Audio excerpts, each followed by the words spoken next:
Spank here, and today we have Metacheck, June 29th.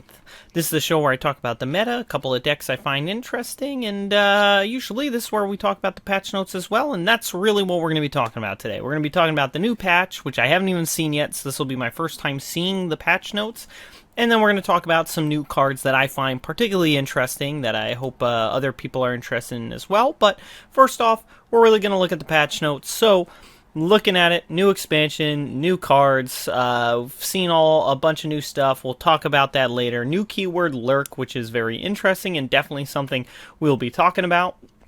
Now, we're talking about card updates, so everyone was asking for a lot, and I noticed that the first intro of this, or like the preview on their site, said a vast swath of card updates. So they certainly have a lot to live up to with wording like that. So hopefully it's true, because we definitely need that. So then I got some notes here. Targeting the top, Aurelia Azir, Nasus Thresh, Trundle Lysandra, and Draven decks. Interesting. So Draven is the one that they are looking at as the problem. So that's a little sad. I like Draven, but yeah, he is.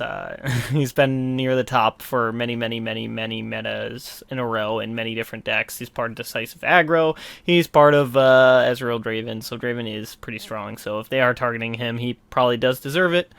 Considering what's next, sure. Focusing on region identities, sure. And all regions can perform. Well, I mean, Ionia had their fun in the sun. Wow, okay, I like the first change right off the bat. Misfortune's getting overwhelmed back. Well, they better be nerfing Blade Dance, or that's a problem right there, but I'm happy for it.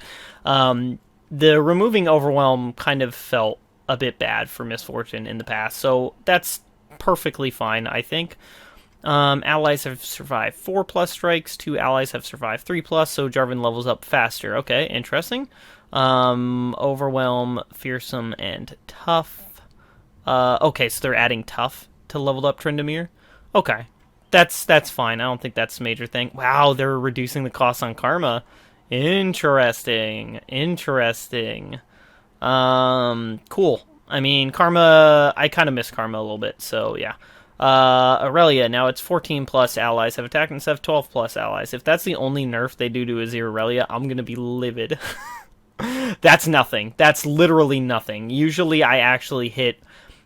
you level her up by hitting that number plus some by a lot. You're usually one under as is, and then one attack later, she's leveled up. And so requiring 2 more is not going to make a massive difference for Aurelia in any way, shape, or form. And since that's the only thing listed here, sounds like they're not doing anything else to Aurelia, so she's going to behave like normally, which is really good for the Misfortune changes if the Azir version is what gets slammed. Riven, okay, well, she's been garbage, so what are they doing? When you gain the attack token, reforge. When I'm summoned, if you have an attack token, reforge. Interesting. When you gain the attack token, reforge. When I'm summoned, okay, so it's just now she reforges on summon. So when you play her on turn 3, she gets it. Okay. Wait, oh, so that's kind of a nerf then, because she doesn't keep reforging. So it's kind of a buff, kind of a nerf, because she gets to use the reforge the turn she comes down, but then she doesn't get multiple reforges a turn or continue to get reforges over time. So that's kind of weird. Yeah, so that's going to make it harder to actually level her up. So that's kind of a nerf, I think. I think that will make Riven overall worse, but whatever, at least they're trying something. Heimerdinger, okay, that's a little concerning. Now he's going to be harder to kill. I don't like when they make really valuable cards have more health than 3, because 3 is the easy point for killing units, so that's a little concerning, but to be fair, Donger's been gone for a while, so maybe he deserves it. I think this might be a revert as well. I feel like they lowered his health at one point. They're giving Hecarim 1 extra health. That's actually really good for Hecarim, because usually that is the problem, is that 1 extra health makes him a lot easier to kill. Alright, and they are making it so Azir requires 13. That is a much more sizable nerf than the Aurelia nerf. That's going to actually make a difference to a certain degree. It's going to slow the deck down a little bit, which is kind of the problem, is that's a little bit too fast. That said, if these are the only 2 nerfs to Azir Aurelia, I'm still going to be livid. That has not changed yet. Those are very, very minor nerfs. This one is actually good, though. It will actually affect the deck, because Azir taking a little bit longer to flip is actually going to hurt them quite a bit. Nasus, Fearsome, to no keywords. Sweet. Good. Take away his Fearsome. Yes, that's awesome. He was enough of a ruthless win condition on his own. So, yeah, that's a huge nerf to Nasus. That's actually massive, because oftentimes they'd win by not being able to block them, or essentially you have enough to block one Nasus, but not both Nasuses, especially after, like, a Thresh pulls it. So if they do, like, Thresh Nasus and then swing with a leveled up Thresh, you're, like, doomed. But, yeah, that's a massive nerf. That might even be a little bit too hard on Nasus, but honestly, I'm fine with it, so no complaint here. 35 damage to 30 damage. Yeah, I mean, Sivir's level up is a bit obscene, even though it's generating throughout the whole game, so that's always nice. But, yeah, she could use a little bit faster of a level up. Talia, big differences, right? Attack, deal 2 to my blocker 3 times. If it's dead or gone, deal 2 to the enemy nexus instead. Deal 2 to my blocker. If it's dead or gone, deal 2. So now it just does 3 every attack. You don't need a landmark for that. Okay, that's a good change. Because I think the best Talia decks, and I think it's totally fine with her playing like this, is like, we have a landmark at some point, and we flip it, and that does great things, but we're not actually going to always have a landmark out. I think that's actually a good change for her. I think that's a nice buff. Tarek's getting buffed, so Golden Challengers again? This isn't enough to make it good, but yeah, he's getting buff. Stats reverted on Aphelios. I hate this. I hate Aphelios, and I hate this. I don't know. Ugh. He got power crept out, yes, but like, this was such a toxic deck that I don't want it to be back. I know some people have been calling for it, but yep. Make It Rain has been rolled back. Okay, so Make It Rain's good again. All right. Black Market Merchant's been rolled back. There's a lot of reverts. Which is kind of cool, but also they're not really being very proactive or very innovative with the changes. These are pretty much all reverts. Like, this is a revert, this is a revert, this is a revert. That might be a revert, I believe. So, yeah. And then I think Karma's a revert as well. And Misfortune's a revert. That's so many reverts. But, yeah. I mean, I'm okay with it. Black Market Merchant. Maybe we'll see Nav again. That'd be cool. They just made double up cost a little bit less. Still a bad card, so that doesn't really matter. They're changing this. On summon and round start. Grant me... Okay. Well, that's a pretty big buff. So we're gonna be seeing Mogwai play Casino again, I think. That's a massive buff. It really is. Although I suppose the deck has been nerfed a bit because Twisted Fate got nerfed, and whatchamacallit, the card draw one, pick a card, those got nerfed, so that'll hurt it. But yeah, that's definitely that's a sweet buff. I like that. That's really cool. Shyvana Confront, grant an ally challenger. So it went from costing 3 to 2. Okay, yeah. I mean, it's a bad card, so yeah, it's fine to make that better. Is that a revert? I don't think that it is. I don't think Mage Seeker Insider's ever been that powerful. That's cool. I'm down with it. I love Mage Seekers. I don't think this was a revert either. I think this is just a straight buff. That's good for, like, Mono Fiora then, or something like that. Something along those lines. It's a good setup for another Demacia deck, I suppose, too, though we may mention that later when we're talking about new cards. Howling Abyss costs 1 less. Ooh, that's dangerous, but it's never been a good card, but... Then again, I suppose I've talked about how I never want Howling Abyss to be a good card, because if it's a good card, it's going to be a really toxic card, but I think it's fine. I'm not too worried about it yet. Ren Shadowblade got 1 more power. Okay, interesting. Elusive Attune to just elusive. It lost Attune. Okay, that's good. That's good. We're getting there. We're getting there. We're starting to get to enough Zero Relia nerfs. That's a good one. That is a very good one. That extra mana was actually pretty critical often. So, and let you do some of the more degenerate things of picking it up, playing it, and like still getting lead follows and things like that off with the extra attack. So yeah, that's a good nerf. That's a good nerf. That's actually probably the best nerf yet. Although the Azir one's pretty good too, but certainly this is a better nerf than the one that they did to Aurelia. Greenglade Lookout, is that a revert? I don't even know, but yeah, this card never sees play, so that's fine. That's a good buff. Young Witch, interesting. Did she die often? I mean, she was easy to kill, but most people often didn't even target her because she did so little. But yeah, I'm fine with it. I'd be okay with Lulu coming back. Will of Ionia revert. Yes. Oh, I've wanted this for so long. Will of Ionia revert. That's so good. There's still a debate about whether it's worth running this over Homecoming, because Homecoming bounces landmarks, which has been very relevant lately, whereas this can't bounce landmarks, but I love this. I absolutely love this. I love when Will of Ionia is the best. It's like the most Ionia-flavored removal ever, so that's really sweet. I love that. TD's getting might go back into the MF Aurelia deck, because right now the MF Aurelia deck is still very good. Like, right now, I haven't seen anything that makes it look bad. It looks quite solid. It didn't care about the attune quite as much, so yeah, I mean, our Aurelia Misfortune definitely on the table still. Twin Disciplines, oh, that's so cool. Incisive Tactician, yeah, I still don't think we'll see it, but cool. City Breaker, that's a bit of a buff. That's actually kind of sizable, because now it can block very effectively and it can attack and all that. So that's I don't think it's enough, but that's a neat buff.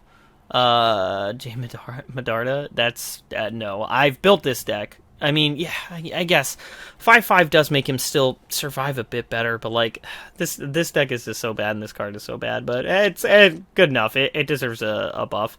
Middenstoke, sure. It's not gonna see play probably, but that's fine. That's cool. Ooh, that's hefty. That's a heck of a nerf. Ooh. I don't know if you play Rummage as much anymore. That's rough.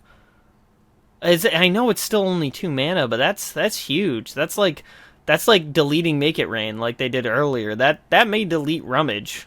Especially if they do hit Draven decks more than this. Although we didn't see any hits to Draven or Jinx, so I guess they're probably not hitting it too hard. But that's rough.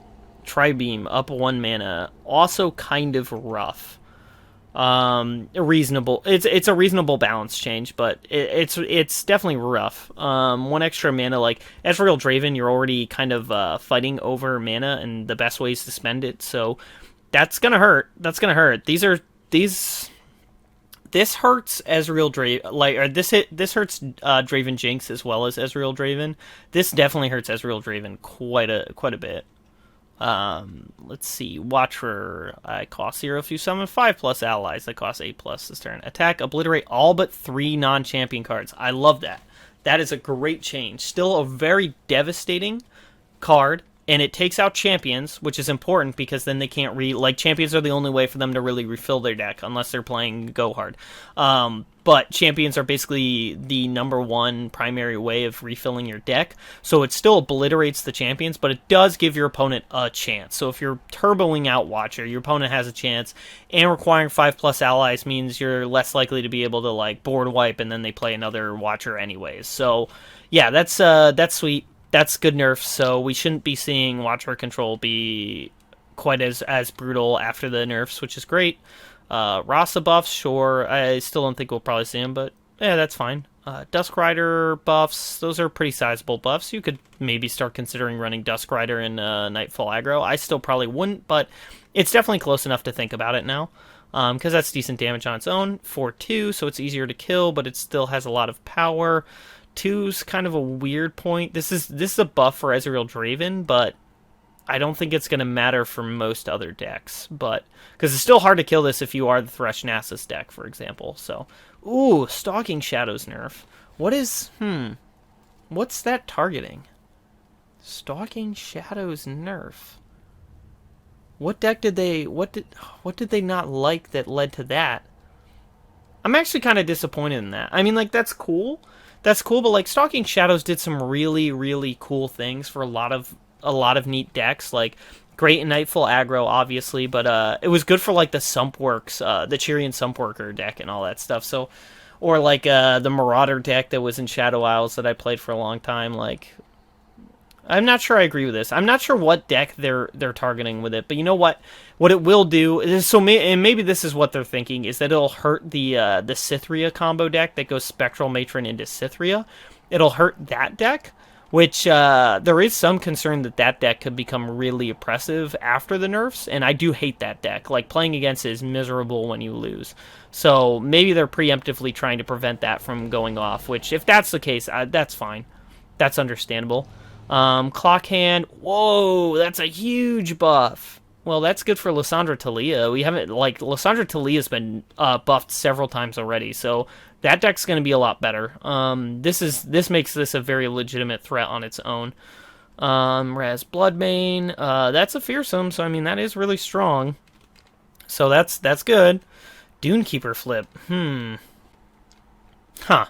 Dunekeeper flip. How do I feel about this? It's a much better blocker and a much better attacker now.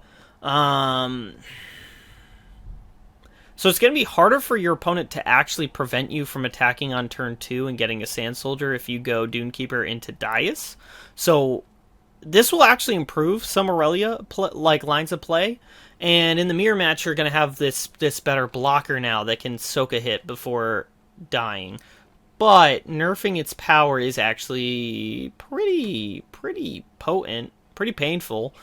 Still good into the Azir Aurelia match, Azir Aurelia match, because you can still trade with most things at that power point. But this is weird. I would not call this. I will not call this a nerf. This is a change. This is a balance change. It may be good for the game. It might be worse for the game. We'll see. It lets Azir Aurelia attack more frequently. Because like if they have like a 1/1, it can't trade with this anymore. So you can go like Dais, swing with this, and they can't Vile Feast to kill it before you get the swing. So it's debatable, but interesting to say the least. Mountain Sojourners, that's a pretty huge buff too. Card's really bad, so that's reasonable. Sun Guardian, it's still bad because it's Daybreak. Give me this round. Like, if they want Sun Guardian to be good, it needs to be like Daybreak. Grant me the buffs. Otherwise, like, just buffing one turn for a 6-drop is, yeah, it's still bad. It's bad. What? Oh, amount healed. I thought that was mana cost at first. I was about to have a conniption fit. The amount healed. Okay, that's good. Probably, like, to me, this is still probably not enough. Like, Star Shaping deserves far worse than this, but I'm glad they're looking at it and taking preemptive things, and this obviously makes the card better for everyone else. It makes the card worse, but it makes it better for the game in general. Serpent, 1/1. Awesome. Love that nerf. Serpent was very frustrating when your opponent hit it. And Targon's been too good for too long.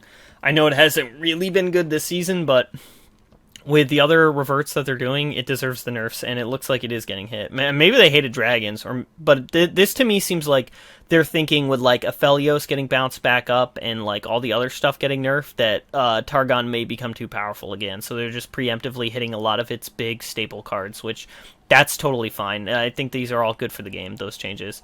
And that's it, huh? All right. Well, I mean, I'm not livid. We'll say that. But between all the changes, between trying something new with Dunekeeper and the nerf to Dancing Droplets and the nerf to Azir, that should do a decent bit for Azir Aurelia, slowing them down. Dancing Droplets the only nerf for the Misfortune variant, and Misfortune herself and her champion spell have been buffed, so it might be a great time to continue playing Misfortune Aurelia. We'll see about that, but yeah, I think they didn't hit Azir Aurelia enough, but they're trying, and if they continue to buff and nerf like this, things will be much better, I think, in the long run. But I have a feeling we're still going to be seeing Azir Aurelia doing fairly well. Like, obviously not as broken as it has been, but I would still expect it to be a very strong deck going into the next patch. And wow, that is a sick card back right there. And actually, the lurk board's pretty cool too. That's cool.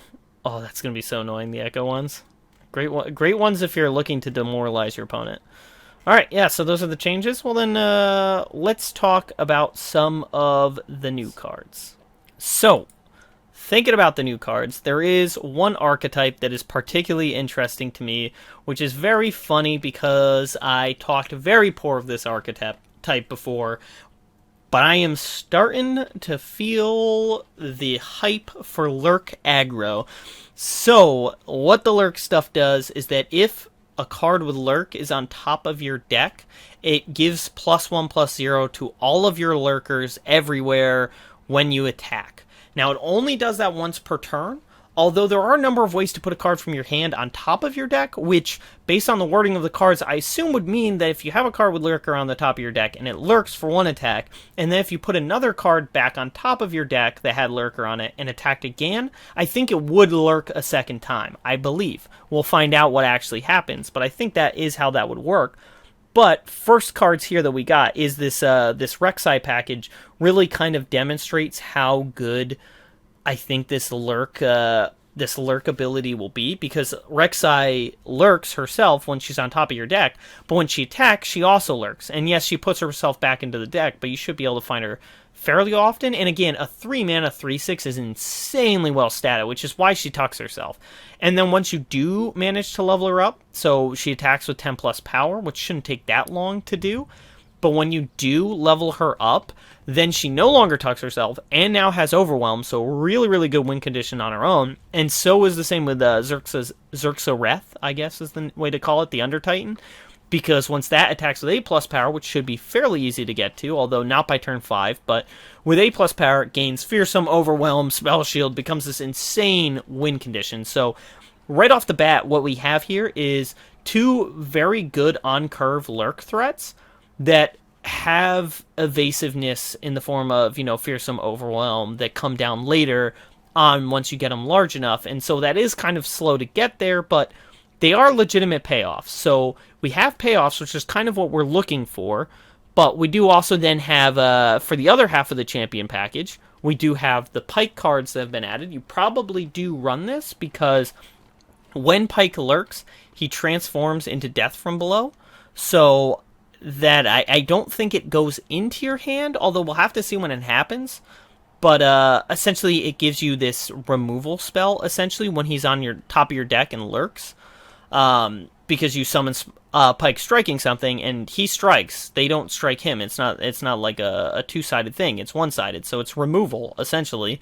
His champion spell's fine, too. But just in general, this is another great fairly cost-effective, although 3 health for a 4-drop is a bit rough, but a fairly effective for its cost lurker. You might, if you play Lurk aggro, which is what I'm thinking of here, you probably run 3 Pikes, but you could run 2 potentially to fit in room for other things. But what we're seeing here, another just really kind of, this is essentially the removal package for the Lurk deck. So they have a way of interacting with their opponents fairly effectively, but let's talk about some of the bigger cards that start to bring this archetype together, and why I'm actually kind of excited for Lurker aggro is that we have a couple of good cost-effective cards here with Sharkling, a 1-mana 1/2 that's going to get buffed every time something lurks, which ideally should happen every turn. We'll talk about that in a bit. And then Redfin Hammersnout gives Vulnerable, so it lets you kind of force things to be how you want them to be, like with the attack. So it can allow you to force damage through pseudo challengers. So that's really, really good. Bloodbait is good too, because Snapjaw Swarm is actually really, really good. I wasn't sure at first, but with how consistently you can be lurking, Snapjaw Swarm's gonna be really good, because it lets you attack on your off turns as well. So that's really, really strong. But let's talk about the curves, essentially. Some of the things that really come together to just complete the deck and make me think that Lurker aggro could actually be really, really good. So first off, we have rek'sai Hatchling. So this is another 1-drop. So we have 2 Lurker 1-drops. But this one has built-in evasion with Fearsome. So this is going to become a threat real quick. It dies very easily, yes. But it's going to do a ton of damage very quickly, and it's going to be hard for your opponent to block. So they have to actually use removal on it, pretty much. And anything else that blocks it should die because of the Lurk constantly pumping it. Now, Snapjaw Swarm, I mentioned, gives you a free attack. So, like Christmas Land, you go like rek'sai Hatchling into Snapjaw Swarm into rek'sai, something like that. and you just buffed all of your stuff a ton because you got a bunch of free attacks, that sort of thing. So that could be really, really strong. But we also have rek'sai Collar for turn 3, which is good because it kind of, even though I don't think Predict is going to matter in the kind of deck I have in mind, it obviously synergizes with Lurk, because if you're running non-Lurk cards, you'd be able to play with the top of your deck and make sure that there's a Lurker on top. But just in general, a 3-mana 2/3 is not terribly statted, and Predicting lets you kind of set up the better draws for you so that you're drawing the things that you want. And then finally, rek'sai Dunebreaker is a great win condition because it's a 6-mana 3/6 that's going to just get bigger and bigger over time. And while it doesn't have Spell Shield of Rune Rider, Rune Rider or Rune Raider, whatever it is, but it doesn't have the Spell Shield of that. But I think it's going to come down as the same size, not the same size, but a larger version of it every time you play it, because I think you're going to very easily get 3 lurks off by the time you play this. So then it'll already be a 6/6 with Overwhelm, and possibly even larger. And again, it has that evasiveness with Overwhelm, so that's going to be really, really good for closing out games. But essentially my idea here is, like, at first I wasn't sure the lurk was going to be good enough because there wasn't a lot of ways to play with your deck. With the top of your deck, but they've created a bunch of Predict things to do that, and more importantly, I've seen enough payoffs and interaction package with Pike that I don't think you need to run any cards that don't have Lurk. I think you can have a really effective Lurk aggro deck that's in Bilgewater and Shurima, and it just runs 100% Lurk cards, so you Lurk every single turn. And then everything will get bigger and bigger. You don't even need to Predict, you don't have to care about playing with the top of your deck. Even though we have a lot of great synergies for that now, I think you just play a bunch of lurkers and you have a deck full of lurkers and you just do a ton of damage very quickly. I don't know if this will be enough to outrace like Azir Aurelia or like MF Aurelia, since I think that they are still going to be really strong decks, but this is something I'm really excited for. Certainly something I'm going to be playing on day 1 because I think it's just a really, really cool deck. But about some other cards that I have my eyes on. One big thing that comes to mind, Field Promotion. This card is nuts. When the next time you play a unit this round, you grant it Scout. Now it's Elite. I think Swim mentioned something about using this with Zed. I think this is very possibly a way to bring back the old Zed Fiora archetype, where you had the, like, one unit, but you made it super beef, and you just did all these crazy things with it. Now that you can, like, Field Promotion, and then play your 3-drop of Zed or Fiora, I think this can be really, really strong for just gunning people down with a cool comboistic Demacia deck, which is nice because Demacia's mostly only ever been mid-range. There's been a couple of combo decks like the Fiora Zed one, but this kind of benefits the combo-y nature as well, although it would be really great in the mid-range decks too, I'm sure, because granting Scout to whatever you want can be super busted. But more than that too, I also kind of have an eye on Swiftwing Flight, because this card seems really good. A 3/2 Challenger for 4 that creates another card in your hand is really, really good. If you can combine this with, like, Field Promotion too, every time it attacks, it grants other challenging allies +1/+1. So if you can give this Scout, since it already has Challenger, you can probably ensure that it doesn't die on that first swing to give you a second swing. And every time you do that, you're going to keep buffing all of your Challengers. So if you are playing a Demacia mid-range deck with a lot of Challengers, I think this could be really, really strong. Now, one more thing that I've really been looking at, and I'm probably giving it too much credit. It's probably not going to be good enough, but Reaver's Row really makes me excited to potentially try Fizzlusive's Fizz 1-drop Tribal again, because I think Reaver's Row might be enough to make it really strong, because it counts down fairly quickly, and then it does grant all of your 1-drop allies +2/+1 and Fearsome, which can get out of control very quickly with things like Daring Poro and Fizz and that sort of thing. So I'm probably going to try it at some point, but since it comes down on turn 5 and it activates on turn 7, it might not be enough. But when it does count down, every time it does that, it does summon a random 1-cost follower, so it does kind of give you some board control too.